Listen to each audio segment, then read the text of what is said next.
It's the same thing, same Noble Eightfold Path. Oh, okay. Present in a slightly different way, that's all. Mhm. It depends on who he was talking to. Sometimes he designed the talk to for the audience that he was giving talk to. So if there's no new monks who still doesn't know how to keep the precept, then he can skip the precept part and focus on the meditation and the wisdom part. Mhm. Okay. I thought it's whether it's also relates to you can be happy even when you don't have any attachment, just natural normal happiness without being attached to anything, or whether it's that's what I wanted to know. Well, Tanaja. if you can have no attachment, then it means you have enlightenment already. See? Oh. And in order to have enlightenment, you have to have this bojjhanga. Then you have to have samadhi and wisdom to be able to become enlightened. Mhm. Okay. 7 factors are very higher states of it's only relate to I mean on the path of for people who are Who on the path already of who already have sila, they have no question about sila, about right action and right speech. So the Buddha didn't have to explain this to them. So he focused more on the meditation, samma samadhi, samma sati, and sammaทิฏฐิ, samma sankappo.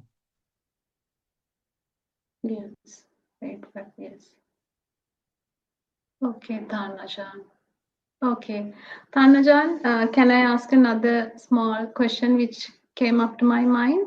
Yes, go Like, ahead. yes, purifying a mind, why it always remains so difficult, Tanajan? Because only very few in the world can become an arahant, and is it due to these people's past very big karma, good karma or something? Why we are struggling so hard, but the people only very few people can become arahant? Is it a very big karma, good karma they did in their past lives, Tanajan? Well, partly that is partly the case. You need to develop a lot of good karma, like meditation and see things as they are, have right view. Then it will be easy for you to achieve enlightenment in this lifetime. If you haven't developed this, then you have to start from the beginning. Start from mindfulness, start from meditation, and go up to wisdom. But some people already have developed some of this already in their past life. So for them, they can then come and continue on with the work. They don't have to go back and start all over again. It's like if you have done your bachelor degree in Sri Lanka and then you move to Switzerland, then you can continue on with your master degree. You don't have to start with your bachelor degree again. So same way with people who in the past life they might already have been a monk before. They know how to keep the precept, they know how to live like a monk, restrain the sensual desire, and they can then focus on their meditation and wisdom part. But for people who haven't done anything yet in the past life at all, then they have to start from the beginning. So it takes a longer time, takes a lot more effort than those who have already done part of the work in the past life. Okay. I thought other than effort, whether those people have during their sansara, they have offered dana to noble, even like Buddha and Oh, people. they might have heard Dhamma talk from those noble disciples or the Buddha himself, but they weren't able to become enlightened then in that time.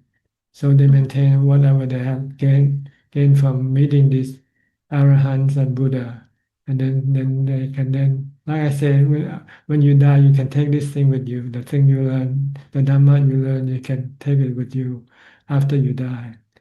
You cannot take your money with you when you die, but you can take the Dhamma that you have learned with you when you die. So when you're born in the next life, you can continue on with your Dhamma practice without having to start over again. Mhm. Yeah.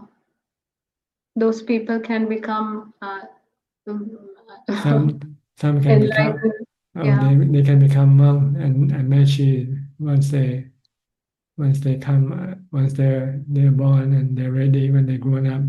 When they heard of the teaching, they can then they can take up the robe right away. Mhm. For you, you haven't done this before in your past life, so you find it difficult to do it in this lifetime. Mhm. But if you used to be a monk or a bhikkhuni before, maybe in this lifetime it will be easy for you to become, Easy for, yeah. because you're already used to it. You already Mhm. know how to do it. Yes. So this action that you do in this lifetime will then have effect on your next lifetime, Next. Mhm. good and bad. Mhm. If you Yes, have both. bad karma, then this bad karma will then push you to in the bad direction in your next lifetime. If you like drugs, like drinking alcohol, like gambling, this thing will push you in that direction in your next lifetime. Mm. Yes, Tanaja. Okay, so try to Okay. do good karma only. Mm. Then the Yes. good karma will be accumulated in your mind, and then it will push you in your next life to go in the right direction, the good direction. Mhm. Yes, Tanaja. Thank you very much, Tanaja. Okay, you're welcome. Thank you. Sadhu, sadhu. Wish you good health, Tanaja. You're welcome. Next, your sister's turn. Okay. Samanji. Do you talk to each other every day? Samanji? Hello, Tana. Yeah, You talk to your actually, sister more or less every day? we chat with each other. I see. Maybe once a month or so we call, but every day we chat through WhatsApp. Okay, good. Yeah. Mhm. Lovely to see you, Tanaja. Okay, any question Yeah. tonight? Yes, I have a couple. I have 7 questions today. Yeah, go ahead. Yeah. Tanaja, now for a person who used to meditate but has lost focus for several weeks, how can they get back into the right meditation mindset? Start with mindfulness. You need to come back to mindfulness. You lost your mindfulness. That's the reason why you cannot meditate anymore.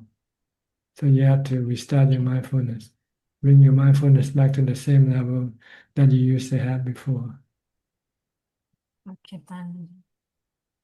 Now, what's the difference between untrained mind and a mind trained through Buddhist meditation, Tanajan? Well, a trained mind I mean, will behave, will have good behavior. Untrained mind will have bad behavior. okay. Actually, how does meditation transform the way we think, feel, and act? I mean, how do mindfulness and meditation change the way the mind respond to challenges, Tanajan? Because mindfulness can control your reaction, your mental reaction. But you also need wisdom to know what's good and bad or right and wrong. Usually mindfulness and wisdom usually go together. Yeah, develop mindfulness, the ability to stop or direct your mind to go in either direction.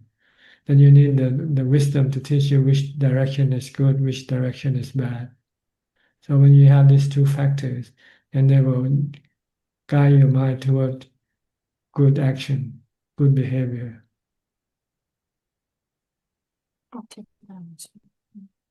Actually, the next question is from a non-Buddhist friend of mine. He asked, if someone attains nirvana in this life, how can that person know for sure that he'll not be reborn? How could this be proven? It's like Because someone who's like addicted to drugs. Once you give up addiction, you don't need drugs anymore. Rebirth is just an addiction, the mind's addiction to rebirth. When you can give up the addiction, then you know you don't need to have rebirth anymore. Okay, Tan. My question is, Tanajan, what advice would you give to someone who is struggling with doubt about the teachings of the Buddha? Now, I think, as I understood, he was a bit doubtful as to whether we can really attain nirvana as long as. And one thing, Tanajan, he also said he read Kalama Sutta, where Buddha had said, unless you can prove anything, do not believe. Actually, that's why he asked this question. I think you will not live to see whether you will be reborn or something. I think that's what he meant, Tanajan. Well, he should study more. The Buddha didn't teach only the Kalama Sutta. The Buddha also teach believe in the law of karma, believe in the Buddha, Dhamma, and Sangha also. So lots of Buddhist teaching, the Buddhist teaching might sound contradictory to each other, but you have to study so you get a better picture. So you have to study quite a lot to be able to appreciate and understand the Buddhist teaching comprehensively. Not just study one or two sutta and then decide on those two sutta, you know. Okay. We have to read extensively. Yes. And you're lucky you have the Buddhist Publication Society in Sri Lanka and Kandy, I think. They have lots of good Buddhist books that you should. That's true, Tanajan. They pick the right ones for you to study. You don't have to study the whole Tripitaka. You just pick a few good sutta that will make you understand the concept of Buddhism properly. Okay, Tanajan. Yeah.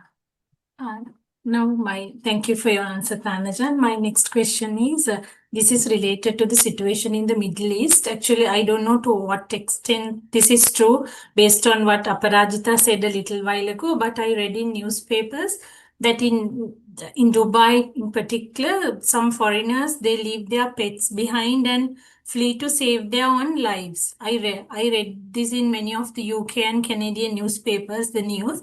So is this actually, if this is true, is this the right choice? I mean, people leaving behind their pets and fleeing to save their lives. Is saving human life more important than saving pets? How should a Buddhist act in such a situation? Actually, they are just abandoning their own pets and just fleeing. That's what I read. Well, first of all, you should apply the Kalama Sutta here. Shouldn't believe anything you hear first until you see it for yourself, or can prove that it's to be true. Once if you can prove it's to be true, then you might then use the wisdom of the Buddha and teaches us that people react according to the defilement. The more defilement they have, they will react stronger. If they have more defilement, they'll react more to save the skin more than the other people. Depends how much loving kindness you have, or how much defilement you have. If you have lots of loving kindness, you might even give up your life to save some other people's life. So this varies from people to people. So there's no one rule that will apply to everybody in this way, in this situation. Everybody is up to their good or bad quality inside of them that will decide what they will do. But pets are helpless, Tanajan. Now I know, there should be, there's no one to help them because but for you, maybe you want to help them, but for other people, they say our pets are not important as their lives. So they say save human life first. Yeah. So it's a matter of preference, really. So that's the karma of those pets, no? I guess so. We're all born and we all have to die, either being animals or human. We still face the same consequences anyway. Okay. Yeah, that's true, Tanajan. Thank you for your answer. And my next question is also related to the Middle East situation. Tanajan, today we talk of a possible third world war. How can we act to promote peace following Buddhist principles? I mean, as Buddhists, how should we? Loving kindness is the key. The Buddha said we can end enmity by love, by loving kindness, not by hatred. Hatred cannot get rid of enmity. You can only get rid of enmity by love, by forgiving. Okay. So you have to start from your household first, from your home first. Practice loving kindness toward family member first, before you can spread it out to other people's house. Okay, Tanajan. Now my last question is, Tanajan, when we feel uncertain and when we feel fear about our future, how should an ideal Buddhist behave? Because we usually feel uncertainty and we are not sure about our future. That's How should a because Buddhist because the behave? future is never certain. See? So we have to accept the truth that this is the way things are. You never know what's going to happen tomorrow. So be ready for anything. Tanajan, now isn't for some future is more uncertain than for more stable people, or is it uncertain for everyone? Like maybe for people who are educated and maybe who have a better job, there's some sort of certainty. Actually, that's how people think. Law, is it uncertain for everyone equally, or at different degree, at different levels? There's so many factors that can cause us to die. So it doesn't matter who we are or what we are, how much we have, or how smart we are. When the right factor is there for you to die, you die. Okay. We should not worry about those things too No, much. just take them as they come. Okay, Tanajan. Yeah. But know for sure that you will die. Yes. The main point is to be able to accept that anytime. Once you can do this, then there will be no problem. When you will die, how you will die, where will you die will be no problem. If you can accept the fact that you will die, for sure. Thank you, Tanajan. Thank you for your answers. That's all I have for today. Nice talking to you, Tanajan. Okay. Wish you good health. I hope this answer useful for Yes. your readers. Yes, Do you have definitely. any Tanajan. feedback? Do you have any feedback from your readers? From the Yes, column that you Tanajan. write? Some of the questions I asked actually are sent by them. Yes. I see. Actually, I always ask them to join your Zoom session. Yes. Okay. Yes. Good. Thank you for spreading the Dhamma teaching. Okay, next we'll go to Belinda from Singapore.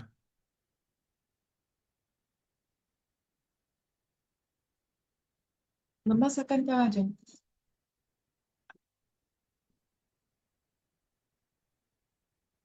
Yes, go ahead.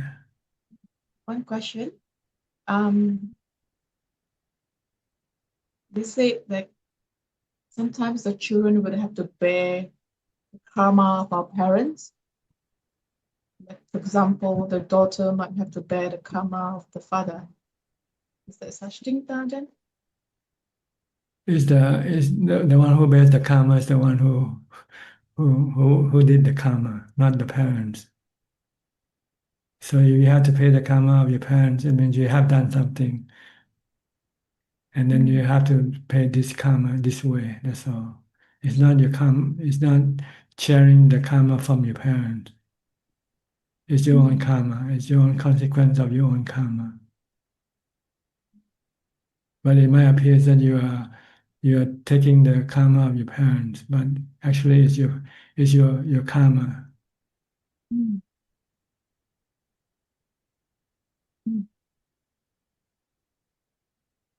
So just be happy, and be ready to accept whatever karma you have to pay or to face. We cannot run away. We cannot make excuses not to accept them when they come. Like taxes, you cannot avoid paying taxes, right? Karma, the consequence of karma are like taxes. If you live in Singapore, you have to pay Singapore taxes. I don't live in Singapore, so I don't have to pay Singapore taxes. So that's your karma, not my karma.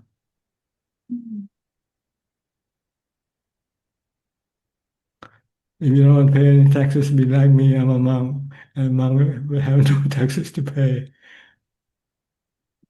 But still, monks, if we have certain karma, we still have to pay, like Mangalana, still has to pay Yes, as well. yes, that's what I mean. Everybody has to pay their own karma. It's not other people's karma that you're paying for. That's what I'm Okay. trying to say. Mhm. Although you might appear that you are, for instance, your father is in debt and you decide to pay the debt for your father. This doesn't mean that you're paying the debt, the consequence of your father's karma. It's your karma to be born as his daughter, and it's your karma that wants to pay the debt for your father, that caused you to do this action. So it's all upon you. Whatever affects you is your own. The Buddha said you own the karma and you pay the consequence of your own karma. Nobody else. You don't take the other people's consequence to bear upon your own, to take upon you. Okay. All right. Next we'll go to Diana. Hi, Diana. Haven't seen you for a few weeks though. No, Daya. Yes, it's been challenging to join. One of my iPads stopped working, so then I just preferred to listen to, because what I was doing is I was listening to one, and then if I got into the session, then I could just join. Because once I get onto Zoom, I cannot listen to the Dhamma talk the same time. That's right. You have to have another device to watch live. Yeah. So then we were joining late, and I figured that I was hearing. And then today there was a time change on Sunday, so we had lots of time to get ready for today. So next week you'll be 1 hour early. Yes, so because then it was just falling at breakfast time, always like at 8, but now it's at 9, so the feeding was out of the way. Oh, I see. Okay. You have any question today? Yes. Actually, is it okay? I heard a gentleman share about, you were asking where the books could be distributed. Is it okay I share one point? Go ahead. Yeah, there's a bookstore in Toronto called Seekers Books, and they provide a section for free books for distribution. Okay, Jordan, you hear that? Yeah, so there's like, as you come in on the left, there's a whole bookshelves of Buddhist books, like Buddhist literature, and right on the right, there's books for donation. And actually, I have gotten your book from there one time also. For free. Yeah, Okay. yeah. So the book, yeah.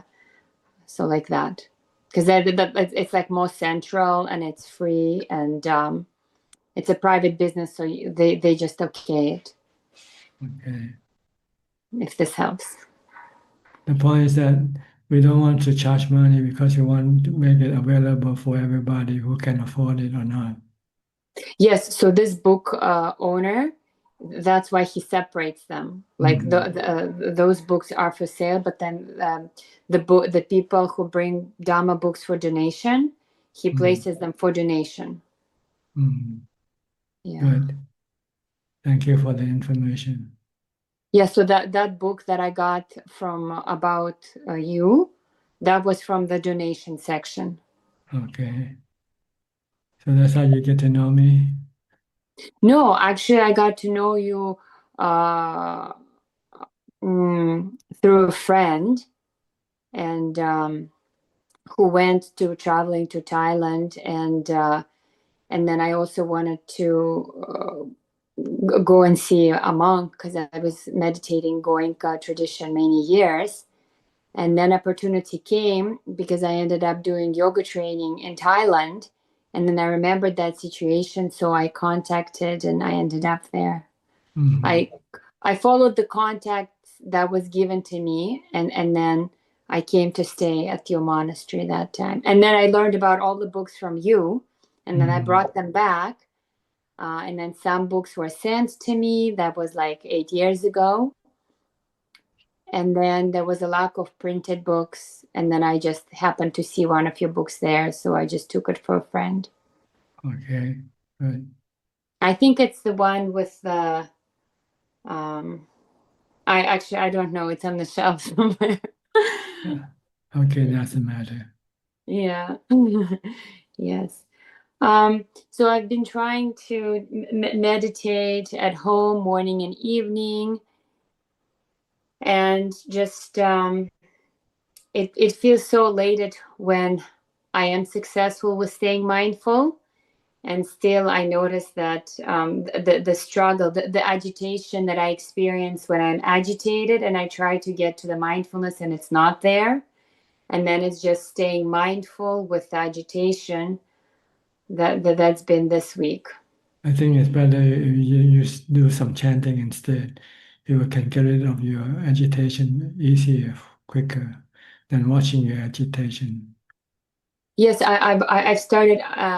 That's something else that I've added in there, and sometimes I chant like Metta Sutta in English, and Yes. then once I know that my mind like stays with what I'm, I have like this little meta speech, and then once I know that I can go through it and the mind is staying focused, like listening to my instruction, then I can switch to the Buddha. But mostly I've been just trying to do like breathing and Buddha, and then just frustrated when, I don't know, like yesterday I wasn't able to stay with the breath and the Buddha in a challenging situation, and then I tried to switch to this metta chant I do, and that was challenging too. So then I just tried to do the best that I can, Okay. because my mind was just not listening. Yeah. The walking helps when I go for the walking meditation and I do the breathing and the Buddha. That's probably the best I can do to have the time out. Yes, sometimes you might have to try different method to deal with the situation. Mm-hmm. Mostly it's just when I feel really out of control, when I cannot.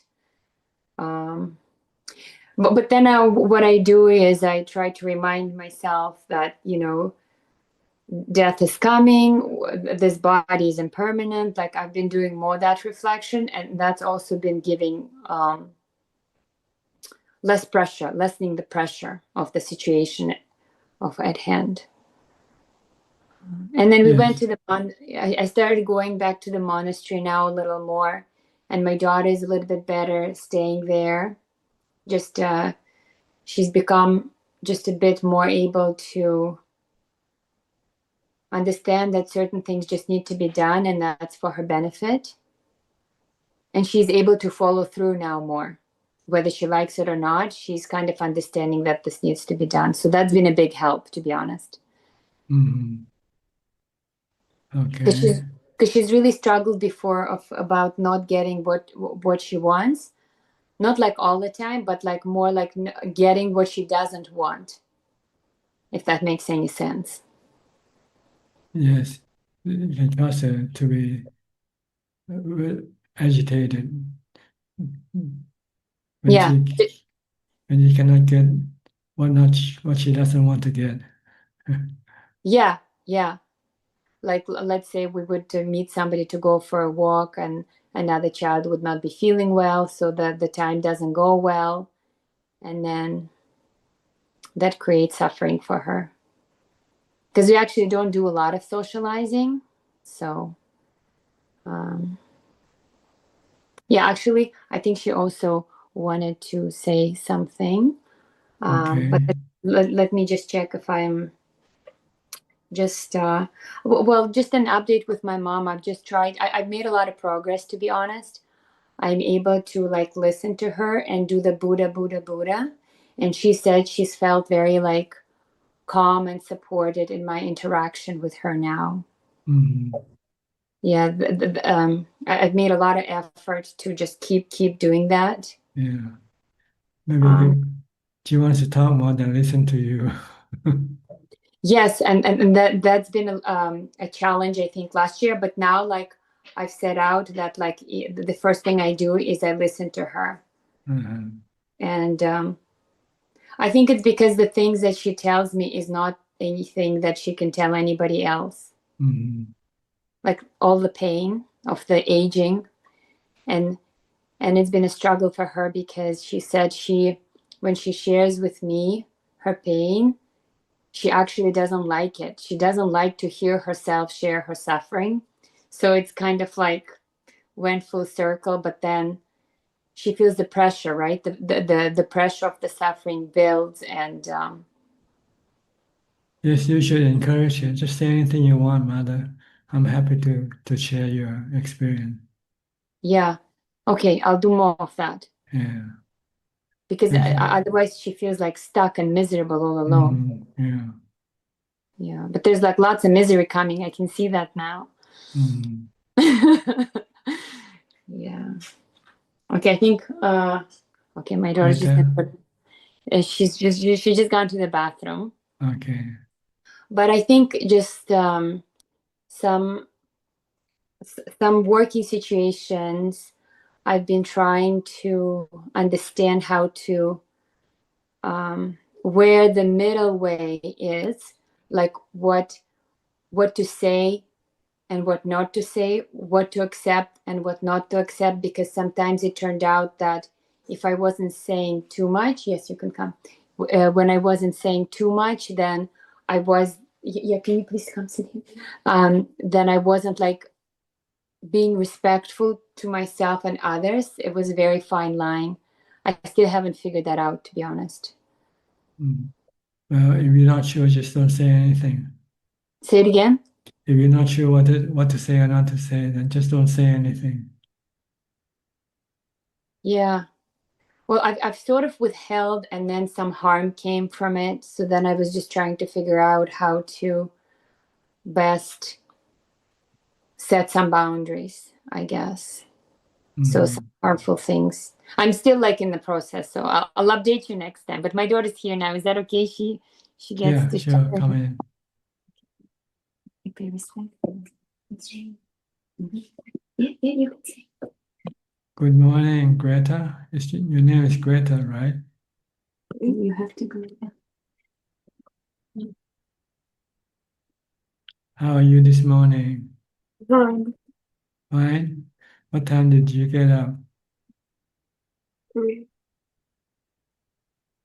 Did you do any chanting this morning? You do every day, every morning. Do you chant to start your day with? Good. Do you have anything you want to ask? You were going to share about your Dhamma school. No, can you stay seated? That's okay. Yeah. Okay, then you can sit. Okay, she just wants me to sit in the middle. She joined a new class at the Sri Lankan monastery. We joined the new class at a Sri Lankan monastery. Okay. And we watched a Jataka tale about monkeys. About monkey. Yeah. Speak up loud. And then we put on a theater about the Jataka tale.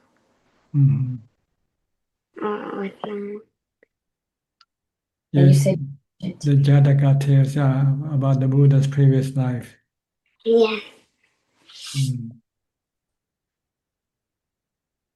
I don't know, she was telling me that they did some kind of loving kindness meditation there also. You did loving kindness meditation.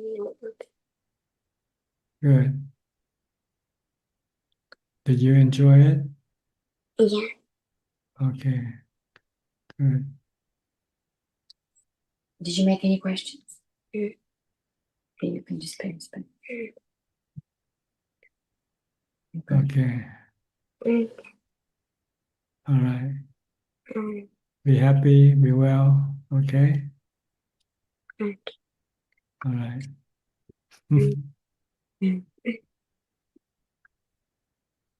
Thank you, Ajaan. Okay, you're welcome. Anything else? No, just really happy to have access now I think with the time change, it should help. And I've been trying to keep the 6 precepts, and it's very tempting to do the fasting again. I did last summer, and that was very helpful, to be honest. To get the clarity and not get anything in the way of, just putting the time into the practice. Otherwise, I do find when I have to drive out every day and then have appointments, it's just not possible to do 2 things at the same time. Yeah. Okay, anything else? Just always very happy to be here. Okay, we're happy to see you too. Hope you'll be able to join us next week again. Yes, 9 o'clock is much better. Thank you. Okay. Good. You have already switched the time. Yes, Sunday. Sunday. Next week, Okay. Sunday. Actually, I was late for everything on Sunday because I didn't know about the change until someone told me. Okay. Thank you. Okay, see you next time. Next, go to Kok Seng from Singapore.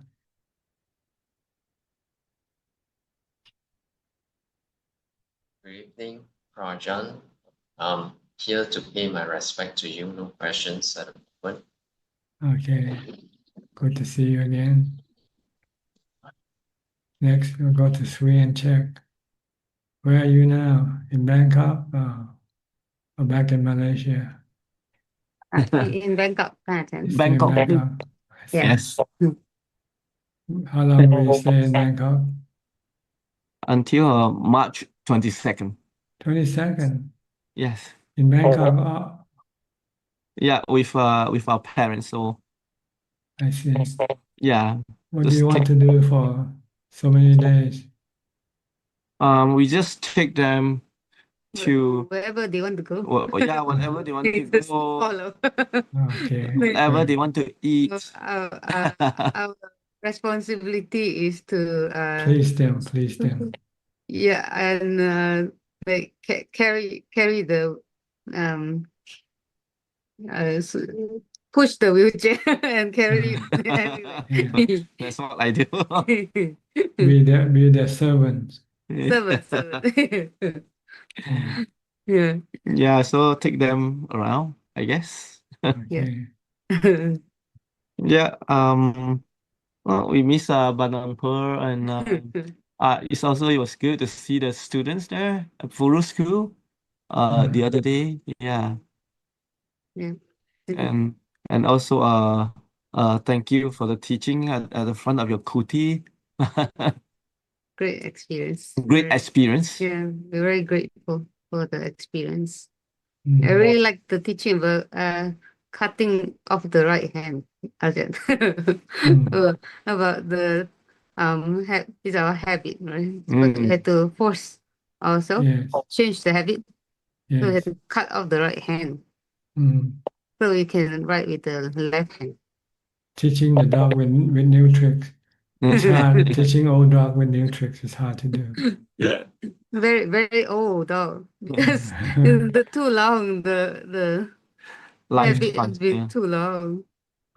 Your mind has been used to this habit for a long time. Yeah. But it's not impossible. You always say it's not impossible. So That's right. we still have hope. If it's impossible, the Buddha then wouldn't waste his time teaching us the Dhamma. Yeah. So it's not impossible. We have to have the resolve. First, you have to set up the resolution. From now on, I'll switch my habit from bad habit to good habit. Yeah. That really struck me when you say force, because I never think of have to be forceful, right? Well, the Buddha, when he sat under the tree, he has to force his mind to become still. See. Yeah. I never think of this way, right? I just maybe I take for granted. I thought Buddha has all the paramis, wasn't that hard, right? But I didn't realize that. Actually, that struck me that he's also just being forceful, right? He has to He has to struggle. Yeah. that against his own defilement. So everybody have to force themselves to fight against your defilement. yeah, Yeah. Yeah. yeah. And That's forcing the mind to practice mindfulness, forcing the mind to Yeah. meditate, forcing the mind to see things as anicca, dukkha, anatta. Yeah. yeah, These things they don't come naturally. Yeah. Yeah. That's so important Yeah. to hear this, that it's not natural. We have to force ourselves to actually. yeah. Yeah. We think the way we are now is natural, but it's not. Oh. It's defiled. It's delusional, not natural. Delusional, driven by defilement of greed, hate, and delusion. Mm. The way of the Buddha is natural. Once you have got rid of your defilement, then the mind becomes natural, Oh. Mm. free, doesn't have any craving for anything. Yeah. When you have craving, you are a slave to your craving. Yeah. When the craving tells you to do something, you have to do it right away, right? Go get me a bottle of beer, or get me a cup of coffee. Yes. We don't need to be forceful. I don't have to force myself Yeah. to eat delicious food. You're a happy servant to do what your craving tells you to do. Yes. Yeah. That's why when you told us like, has to be forceful, right? Yeah. So that struck me. Very Yeah, very conventional war always like taught us like, don't be too forceful to ourselves. Don't be hard on Don't be yourself. hard on ourselves. Like Actually, we should. even children, students, or we don't have to be like forceful or hard on them. But for Dharma, that has to be forceful because our kilesa is so strong. That's right. You have to apply the right amount of force in order to deal with the force of your defilement. Yeah. If your defilement is not strong, then you don't have to use strong force. But if your defilement is strong, then you have to use strong force. Yeah. Yeah. So there's a middle way there somewhere. Yeah. There's a middle way. Yeah. Force is appropriate to deal with your defilement. You have to use the proper amount of force. Yeah. Yeah. So that teaching, really, that's what I gained from this trip. Some people might have less defilement, so they don't need to do much forcing because they're not much resisting. Yeah. Yeah. But if you have strong defilement, then you have to use strong force to deal with your strong defilement. Yeah. And that's probably for me. Yeah. Me too. So you cannot expect things to come naturally. Yeah. I mean, to switch your mind around from delusional to become enlightened, you have to force it to turn around. It's true. Yes. And you need to force it by the practice of the Noble Eightfold Path.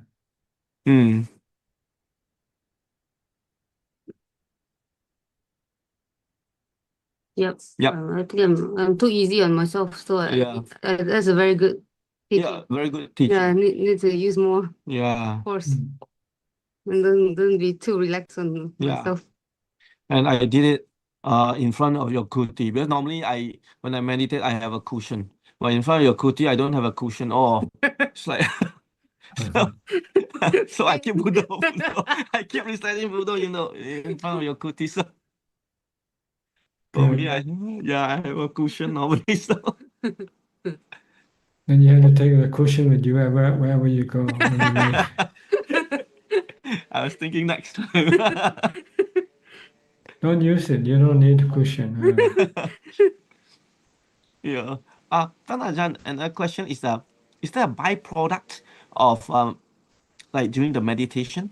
Like the other day you told me like, okay, I know that I'm not going to worry about however that like tense up, right, of my bodies on my face because I didn't know anything, right? It's subconsciously. But is there a byproduct of like when people meditate, like well, the byproduct on the result is peace and calm and happiness. That is far greater than any other kind of happiness. okay. When you reach jhana, you find peace and contentment. You feel that you're so happy, so full, you don't want anything, you don't need anything anymore. You can give up everything. You don't need anything. You realize that the mind doesn't need anything at all. All it needs is jhana to keep it happy.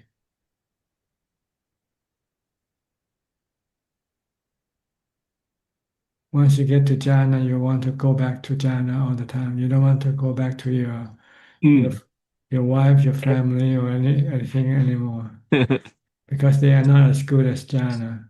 Yeah. That's why the Buddha left the palace. He left the palace because Yes. he found jhana better than anything else. But the jhana is still one defect about jhana is that it's not permanent happiness, because the jhana could not get rid of the defilement. It can only temporarily suppress the defilement. Once you come out of jhana, the defilement will come back into action again, and causing you to have agitation and restlessness. So you need the work of wisdom to get rid of the defilement when you come out of jhana, to make the happiness of jhana to become permanent without having to go back into jhana again. By getting rid of all your defilement with wisdom.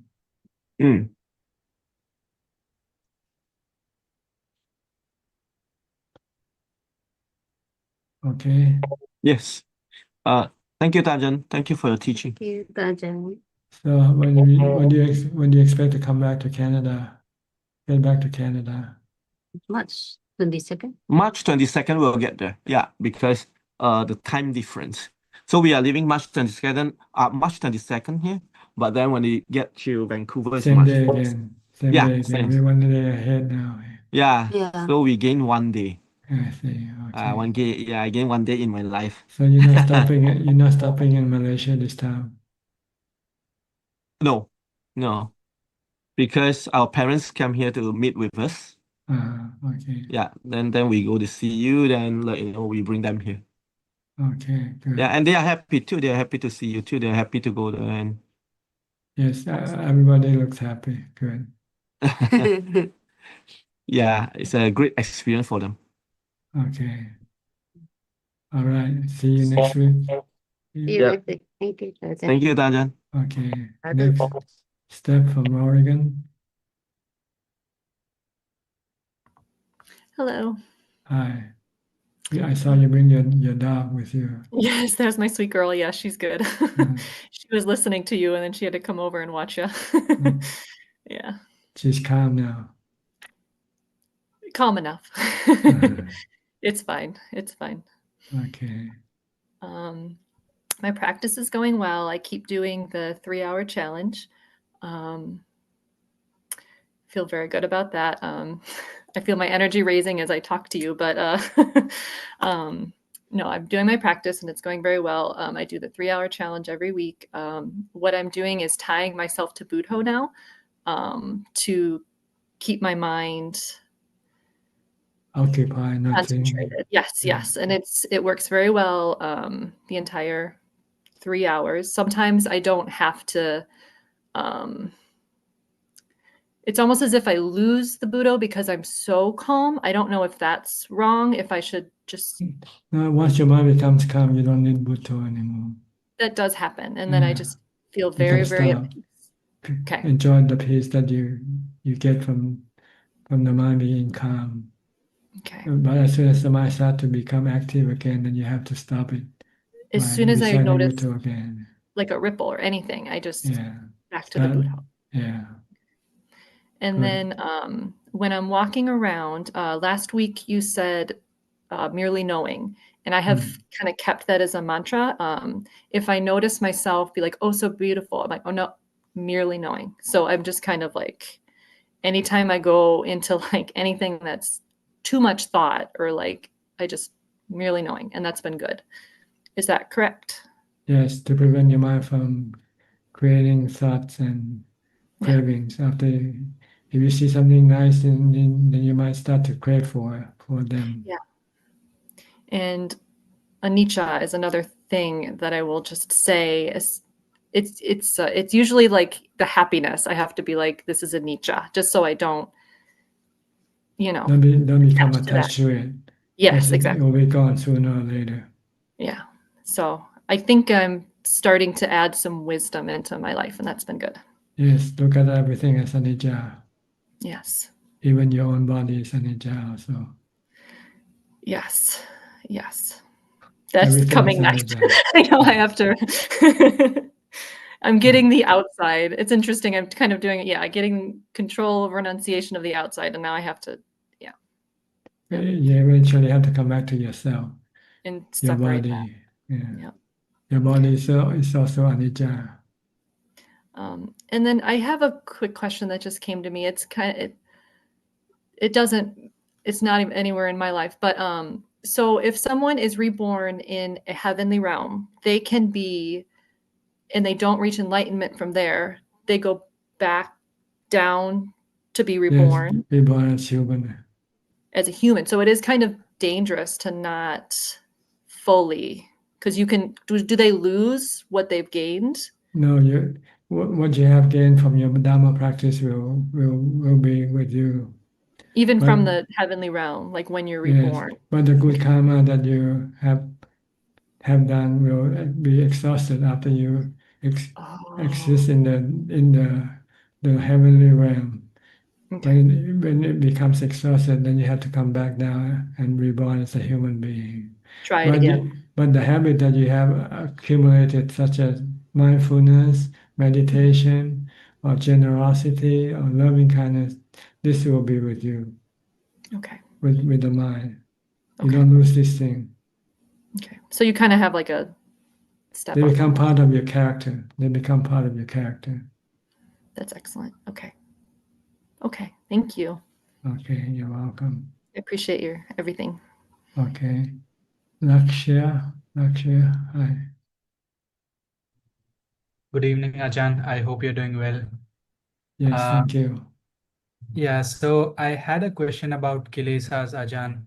I was listening to the advice that you were giving out earlier and about forcing yourself to practice. I personally think that I don't really have a good practical understanding of what kilesas are, other than greed, hatred, and delusion.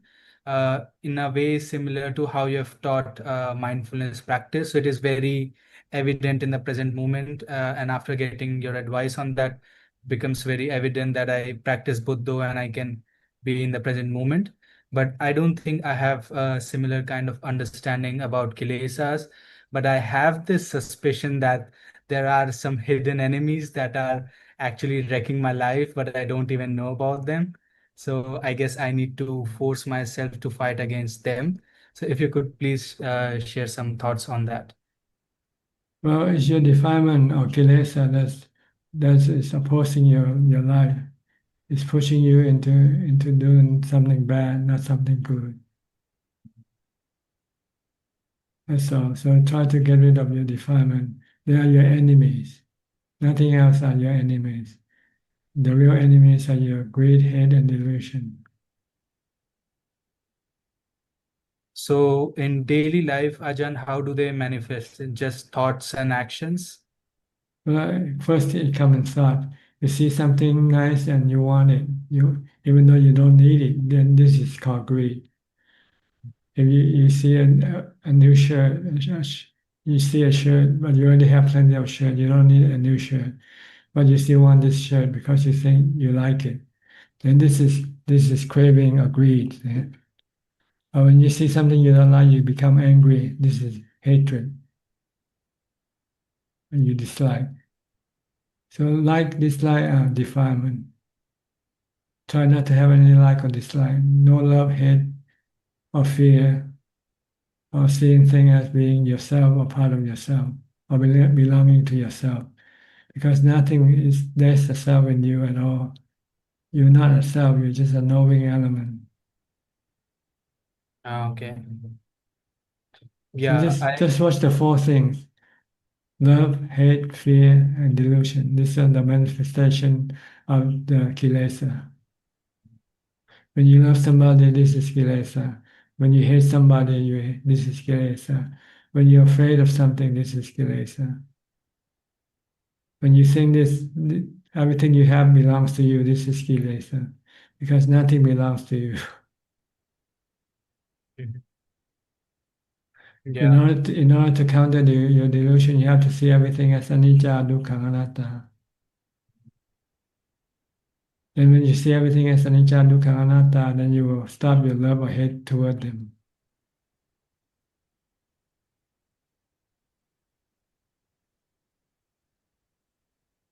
Okay. I feel there's a lot of sense of self attached with thoughts that makes it somewhat difficult to let go of them, because it also feels comfortable, but it also feels like it's a part of the self, the thoughts. And I Yes, guess, it's the thought that creates the concept of a self. See? When you think I am right away, right? yeah. You think you are, therefore you are. When you stop thinking, then the you disappear. So that's why you have to practice a lot of mindfulness to reduce the self in you. The less you think about it, then the less self that will be in yourself, in your mind. So use Bhutto to replace your thinking. Only think only when you have to think. But when you don't have to think, use Bhutto to stop them. Mhm. Bring the So mind just to become knowing and not thinker. Be yeah, knower, not thinker. yeah. So the knowing is or should be my refuge, or I should like withdraw back to knowing, and everything else is not self. That's right. Even the knowing is not self either. Mhm. The knowing is just knowing, just a knowing element. It's one of the six elements. Water, earth element, water element, fire element, wind element, and space element. And the mind or the knowing element is the sixth element that combine with this other element to produce things in this world. We have trees, we have mountain, we have planets, we have stars. These are our elements.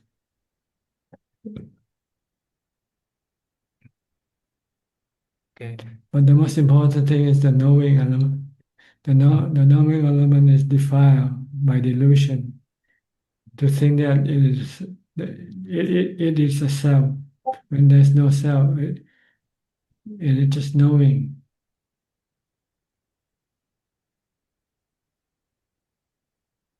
So the first step is to withdraw back to just knowing, and Yes. okay. And then tell the mind to just to remain a knowing and not reacting to anything. Knowing is like a mirror, you know. Mhm. When you see a mirror doesn't react to any images that appear on the mirror, right? Yeah. Okay. Same with Observe. anything that appears in the mind, don't react to them. That makes the mind behave like a mirror, just merely know. Mhm. But with delusion, the mind react with the self. Somebody say something bad, you say, "Oh, this person is saying something bad to me," and then when in fact there's no me in the first place. It's just a knowing that know that this person is saying something bad. So Ajahn, if we adopt the attitude of just knowing, just observing, then how can we force ourselves to fight against something? Isn't it more self? How should I If you can understand? if you can remain just knowing, then you stop everything. You stop your greed, your hate, your love, hate, and everything. But in order to be able to do this, you need jhana to be the one to to make the mind to become just merely knowing. Without the jhana, your mind will constantly react with the self. But with jhana, then the jhana will suppress the self. And when you come out of jhana, when the mind wants to react with the self, you use wisdom that there's no self in me, there's just knowing in me. There's no need for me to react to anything. There's no need for the mirror to react to anything. So just be merely knowing. People say something good, just know that they say something good. If they say something bad, just know that they say something bad. You don't need to react with angry, hate, or love. But if there's illusion, you will react. If somebody says something good, oh, he's saying something nice to me. See? And actually, there's no me. Yeah. It's delusion.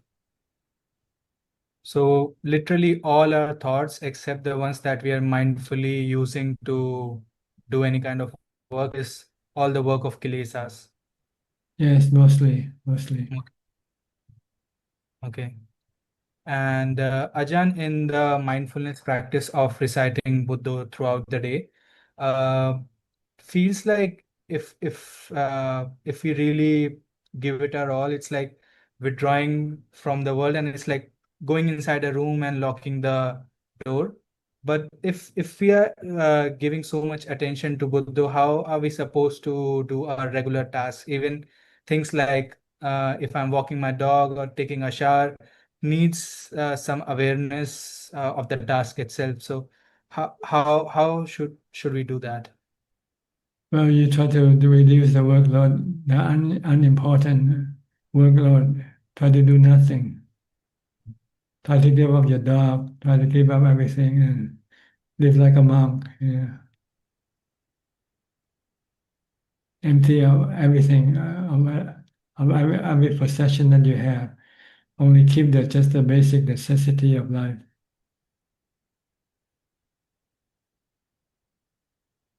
And do only just maintaining life and nothing else.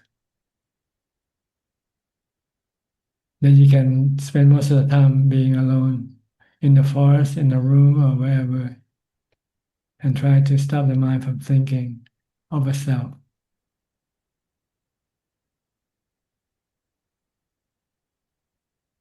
So the goal is to stop thinking, right? To stop thinking and to teach the mind that the thinking is not a self, it's just a thinking. Okay. No one thing, just thinking. Comes and goes. It rises and ceases. But this is too far. You have to go, you need the tool to deal with this thing. First, you need jhana. Before you can get to jhana, you need mindfulness. Once you get to jhana, then you can get a better picture of your mind and of the activities inside your mind. Then you will be able to know how to deal with them properly. Okay. All right. Yeah. One last question, Ajahn, quick one.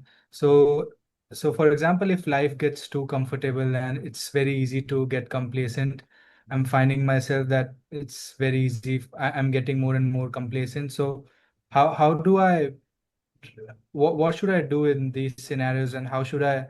You should create some discomfort to stimulate your practice. Like taking a 6-hour challenge. Have you tried that? No, not yet.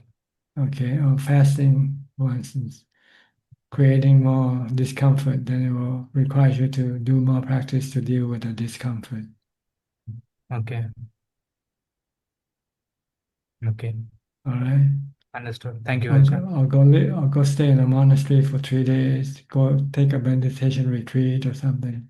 That will force you to do more practice, more mindfulness practice, more meditation practice. Yeah. Okay. Thank you so much. All right, Gary, you're the last person before I go to B for more. Good evening, Ajahn. I'm just here to pay respect. No questions. Good to see you. B, you're next. Any question from you or from the question from home? Good evening, Prajan. There are two questions from Facebook, and they're both from Poliang. The first question is, Prajan, how to keep the mind motivated to continuously practice meditation, keep focused? Well, you can think of that. That life is uncertain. You can die anytime, so don't be complacent. You have the time now. Try to take advantage of the time that you have before you lose it. Right. And the second question is sort of a follow-up. I am facing body health problems all the while. For example, experiencing a road accident, having some foot issues that makes the body quite sick and uneasy to meditate. Is this due to my karma that is blocking me from practicing meditation? Yes, your immediate karma.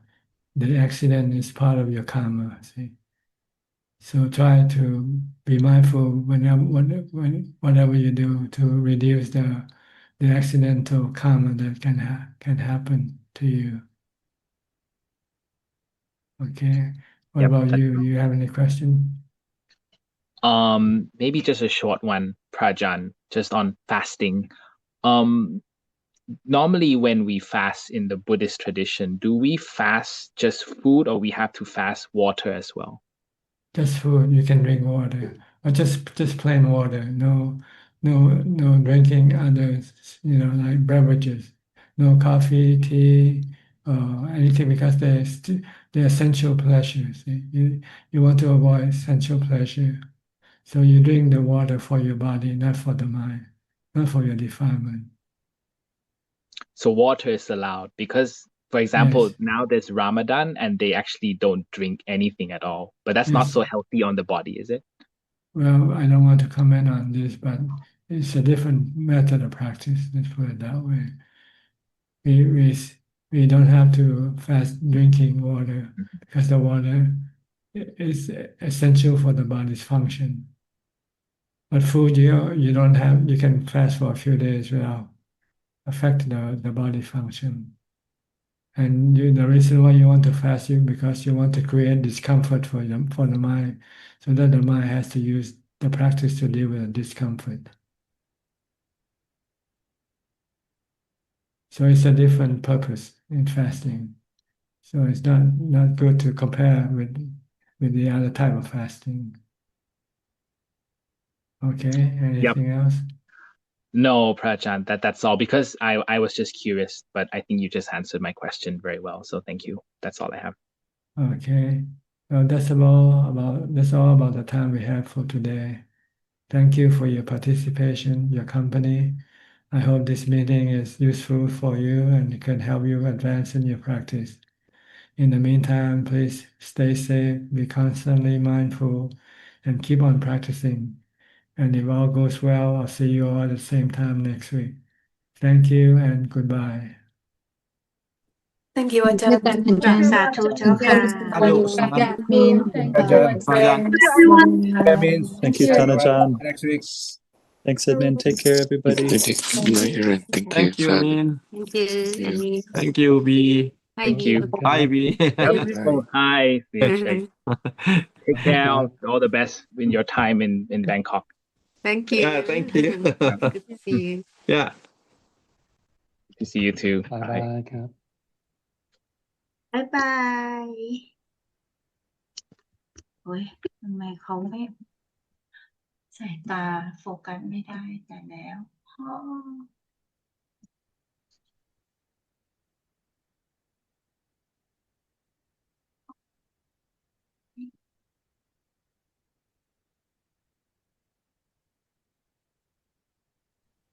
อาจารย์ถามว่าวันนี้ซูแลนไม่ได้มา ไม่เห็นคำถามก็ ไม่ มา เห็นใช่ไหมไม่ พี่ก็ว่าพี่ ผม ไม่เห็น ส่องถึงนาทีสุดท้ายเลยก็ไม่เห็น โอเคโอเคครับอนุโมทนาสาธุครับทุกคน พรุ่ง เดี๋ นี้ ยวอาทิตย์หน้า จะ ผมก็มาเช่นกันครับเดี๋ยวอาทิตย์หน้ามาสปอร์ตเหมือนกัน อาทิตย์หน้าโอเคจ้ะพี่เห็นในที่ส่งมาให้พี่ดูอะโอเค เดี๋ยวผมจะอัปเดตเรื่อยๆผมว่าเดือนนี้น่าจะได้หลายรอบเพราะว่ายังไม่ได้เดินทางไปไหนนะ โอเคครับขอบคุณนะครับ อะไรเต็มที่ โอเคสวัสดีครับ ขอบคุณครับสวัสดีครับ